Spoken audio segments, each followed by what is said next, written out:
जब हम बात करते हैं सरवर भट्टी साहब मरहूम की, वो अब दुनिया में नहीं रहे, उनका ये दावा था कि मौला जट के असल राइटर वो हैं, तो आप इस बारे में क्या कहना चाहेंगे? मैंने एक जुमला बोला था कि मैं सारी दुनिया को माफ़ करके इस दुनिया से जाऊंगा सिवाय सरवर भट्टी के। इसका मामला मैं अल्लाह के सामने लेके जाऊंगा। लेकिन जब मुझे पता चला वो दूसरी दुनिया से चले गए तो मैं पहला आदमी था जिसने अल्लाह से कहा कि मैंने इसको सब कुछ माफ़ किया।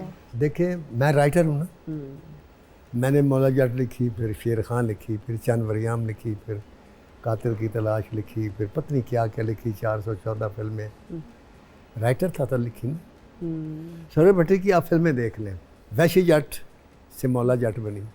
आपने वैशी जट देखी है? हाँ जी। फिर आपने बात कैसे मान ली? वैशी जट में मुखो थी जी। वैशी जट में दानी थी। वैशी जट में मलक हाकू था जी। वैशी जट में मौला जट था। वैशी जट में बाला गाड़ी था। वैशी जट में एक जागीरदारनी गजाला जो थी जी। वो जो गजाला थी वो चकोरी ने रोल किया, दारुनतनी उसका नाम हो गया। बाकी दानी भी वही थी, मौला भी वही था, मुखो भी वही थी, बाला गाड़ी भी वही था। एक नूरी नाथ का इजाफा था बस विलन का, वो जो मैंने विलन रखा तो उसका नाम नूरी नाथ हो गया। मुझे ये बताओ उसमें सरवर भट्टी कहाँ से आ गई? अच्छा सर, सबूत के तौर पर वो अक्सर ये भी बताया करते थे कि प्रोड्यूसर होने के अलावा राइटर होने के नाते उन्होंने आधी फीस भी ली। नहीं, ये बिल्कुल गलत बात है, कोई फीस नहीं ली, बल्कि उसने मुझे मेरे साथ ज़्यादती की। मैं फिर वही कहता हूँ, अल्लाह माफ़ करे मुझे भी और उसको भी माफ़ कर दे। ये मेरे पास जब आया कहानी लिखवाने के लिए, मैं उस वक्त 30,000 रुपये लेता था। अच्छा। मैंने इससे 30,000 रुपये मांगा।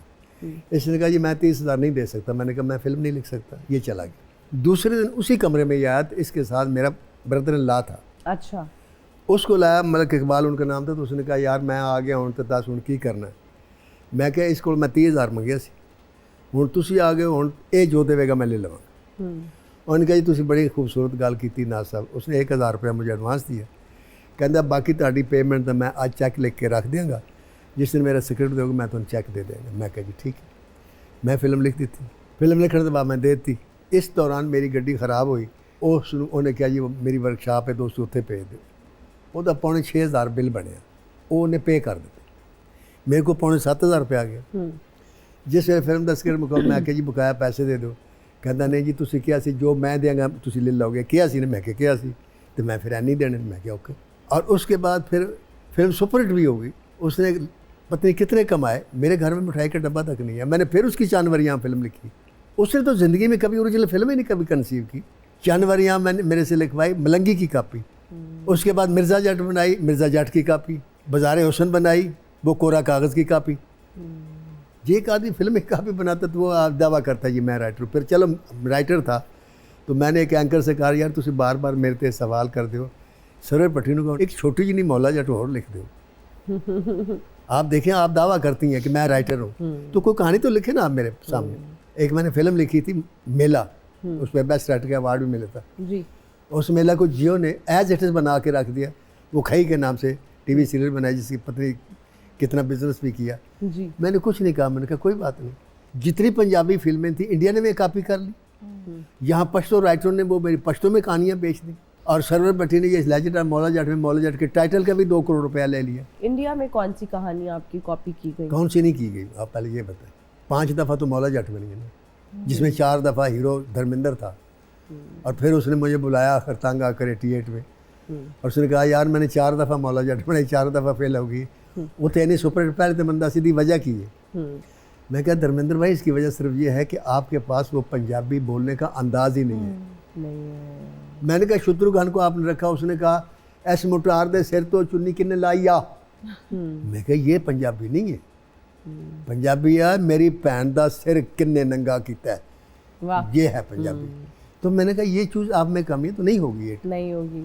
तो कहने का मकसद ये कि वहाँ तो मेरी कोई फिल्म ऐसी नहीं है जिसकी कॉपी नहीं है। हमारे जी सेगमेंट्स हैं बड़े इंटरेस्टिंग। पहला सेगमेंट है हमारा deliver a dialogue in different moods. Nasir Adeeb sahab, आपके लिए चैलेंज ये है या टास्क ये है कि आपने अपना ही लिखा हुआ कोई डायलॉग बोलना है। मूड में आपको बताऊंगी, तो आप अपना कोई भी लिखा हुआ अपना पसंदीदा डायलॉग आप मुझे बताइए। आपने फिर मैं आपको बताऊंगी किस मूड में आपने इसको डिलीवर करना है। मुझे ज़ाती तौर पर वैशी जट के एक डायलॉग बहुत पसंद है। कहता है चौधरी साहब तुसी कहंदे हो असी मलक मारिया है, ਮਲਕ ਕਹਿੰਦੇ ਨੇ ਅਸੀਂ ਜੱਟ ਮਾਰਿਆ ਹੈ। ਤੇ ਮੈਂ ਕਹਿੰਦਾ ਦੋ ਇਨਸਾਨ ਮਰ ਗਏ ਨੇ ਜਿਹੜੇ ਕਿਸੇ ਕੀਮਤ ਤੇ ਵਾਪਸ ਨਹੀਂ ਆ ਸਕਦੇ। वाह वाह वाह। अच्छा, आपने इसको बड़े ग्रैंडर के साथ गुस्से में कहना है। आज चौधरी तू कहना मैं मलक मारिया ते मलक कहते ने सी जट मारिया ते मैं कहना दो इंसान मर गए ने जेड़े किसी कीमत ते वापस नहीं आ सकते। अरे वाह वाह। यही डायलॉग अब आपने बहुत ही रोमांटिक मूड में कहना है। चौधरी साहब, आप कहते हैं कि मैंने मलक को मार दिया, मलक कहते हैं हमने जट को मार दिया और मैं कहता हूँ दो इंसान मर गए जो किसी कीमत पर वापस नहीं आएंगे ना। वाह वाह वाह। फौजिया, आपका डायलॉग है, वे मौलिया इन्हां नूं दस दे कि मैं तेरी पक्की पक्की मशूक हाँ। अब ये गुनगुनाना है। हाँ, ये गुनगुनाना है। इन्हां नूं 10 देर से शुरू कर लो, जिस तरह भी आपको आगे पीछे कुछ और ऐड कर सकती हो तो आप कर लो। मतलब किसी सॉन्ग की जो आपने ट्यून है उसको सेट करना है। कोई भी फोक में कोई भी कॉम्पोजिशन दे दे, इसको किसी तरह से आपने इसको गुनगुनाना है। वे मौलिया इन्हां नूं दस दे मैं तेरी पक्की पक्की माशूक वां वे मौलिया अच्छा था ये। अब इसको कोई और अंग दे, कोई क्लासिकल अंग दे इसको। वे मौलिया ए नानू दस दे वे मौलिया ए नानू दस दे वे मैं तेरी पक्की पक्की माशूक वे मौलिया। इसके साथ ही वक्त हुआ एक छोटी सी ब्रेक का। कहीं मत जाइएगा, हाजिर होंगे ब्रेक के बाद। And we are right back after the break. आप देख रहे हैं सुनो तो सही। नासिर अदीब साहब और फौजिया जी हमारे साथ मौजूद है। गपशप का सिलसिला जारी है। बहुत ही इंटरेस्टिंग सवाल जो काफ़ी देर से मैं चाह रही थी पूछूं, फाइनली पूछने लगी हूँ।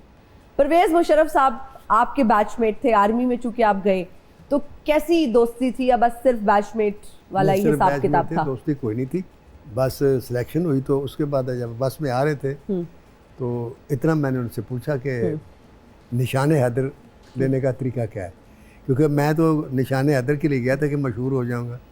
तो उसने कहा तुम निशान हैदर लेने आए? मैं कहा हाँ। कहता क्यों? मैंने कहा मैं मशहूर हो जाऊंगा, अखबारों में मेरा नाम आएगा, मेरी तस्वीर आएगी, मैं जाया करूंगा। तो कहते हैं बेटा ये मरने के बाद मिलता है। बस इतनी सी मुलाकात थी, उसके बाद नहीं।